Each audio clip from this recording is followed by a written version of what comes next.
Greetings, programs. Welcome to Rationality From AI to Zombies, Chapter 40, My Wild and Reckless Youth. It is said that parents do all the things they tell their children not to do, which is how they know not to do them.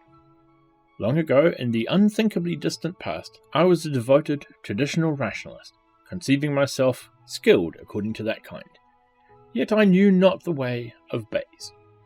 When the young Eliezer was confronted with a mysterious-seeming question, the precepts of traditional rationality did not stop him from devising a mysterious answer. It is by far the most embarrassing mistake I made in my life, and I still wince to think about it. What was my mysterious answer to a mysterious question? This I will not describe, for it would be a long tale and complicated. I was young, and a mere traditional rationalist who knew not the teachings of Tversky and Kahneman. I knew about Occam's razor, but not the conjunction fallacy. I thought I could get away with thinking complicated thoughts myself, in the literary style of the complicated thoughts I read in science books, not realizing that correct complexity is only possible when every step is pinned down overwhelmingly. Today, one of the chief pieces of advice I give to aspiring young rationalists is, do not attempt long chains of reasoning or complicated plans. Nothing more than this need be said. Even after I invented my answer, the phenomenon was still a mystery to me and possessed the same quality of wondrous impenetrability it had at the start. Make no mistake, that young Eliezer was not stupid. All the errors of which the young Eliezer was guilty are still being made today by respected scientists in respected journals. It would have taken a subtler skill to protect him than ever he was taught as a traditional rationalist. Indeed, the young Eliezer diligently and painstakingly followed the injunctions of traditional rationality in the course of going astray. As a traditional rationalist, the young Eliezer was careful to ensure that his mysterious answer made a bold prediction of future experience. Namely, I expected future neurologists to discover that neurons were exploiting quantum gravity, a la Sir Roger Penrose. This required neurons to maintain a certain degree of quantum coherence, which is something you could look for and find or not find. Either you observe that, or you don't, right? But my hypothesis made no retrospective predictions.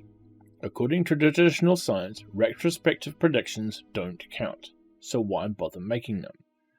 To a Bayesian, on the other hand, if a hypothesis does not today have a favorable likelihood ratio over I don't know, it raises a question of why you today believe in anything more complicated than I don't know. But I knew not the way of Bayes, and so I was not thinking about likelihood ratios or focusing probability density. I had made a falsifiable prediction. Was this not the law? As a traditional rationalist, the young Eliezer was careful not to believe in magic, mysticism, carbon chauvinism, or anything of that sort. I proudly professed of my mysterious answer, it's just physics, like all the rest of physics. As if you could save magic from being a cognitive isomorph of magic by calling it quantum gravity. But I knew not the way of Bayes, and I did not see the level on which my idea was isomorphic to magic. I gave my allegiance to physics.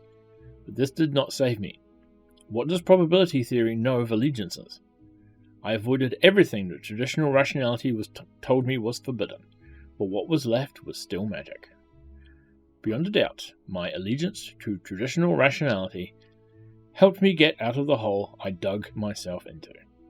If I hadn't been a traditional rationalist, I would have been completely screwed. But traditional rationality still wasn't enough to get it right. It just led me to different mistakes than the ones it had expressly forbidden. When I think of how my younger self very carefully followed the rules of traditional rationality in the course of getting the answer wrong, it sheds light on the question of why people who call themselves rationalists do not rule the world. You need one whole hell of a lot of rationality before it does anything but lead you to new and interesting mistakes. Traditional rationality is taught as an art rather than a science. You read the biography of famous physicists describing the lessons that life taught them, and you try to do what they tell you to do. But you haven't lived their lives, and half of what they're trying to describe is an instinct that has been trained into them.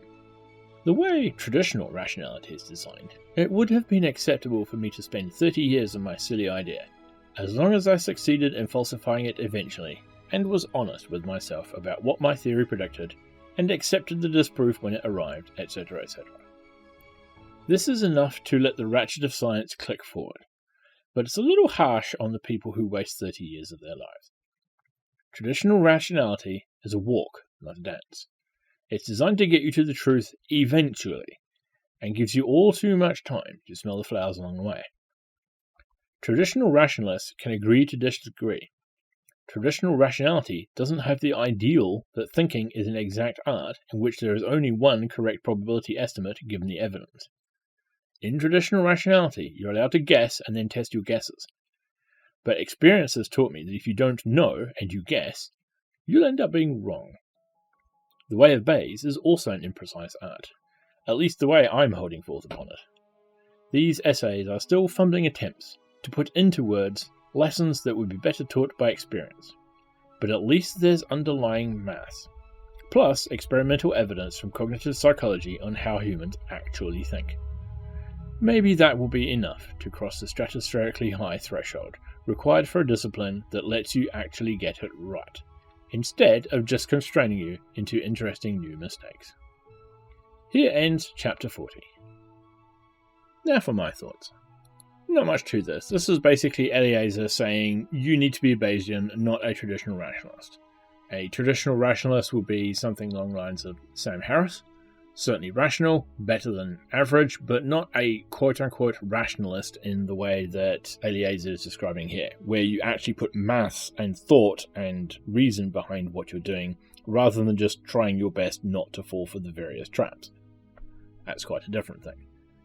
Basically, beyond the Bayes rah-rah it's awesome bit, there's something of a difference between putting your experience and expertise to work and doing some actual maths to actually provide some kind of formula or evidence to go behind it, which is what the Bayesian approach is.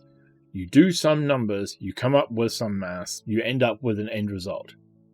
That gives you something concrete to work with, rather than I have avoided all of the fallacies of which I am aware. Peer review would probably help as well. Not much for that one. That's all for today. On to the next chapter. Bye for now.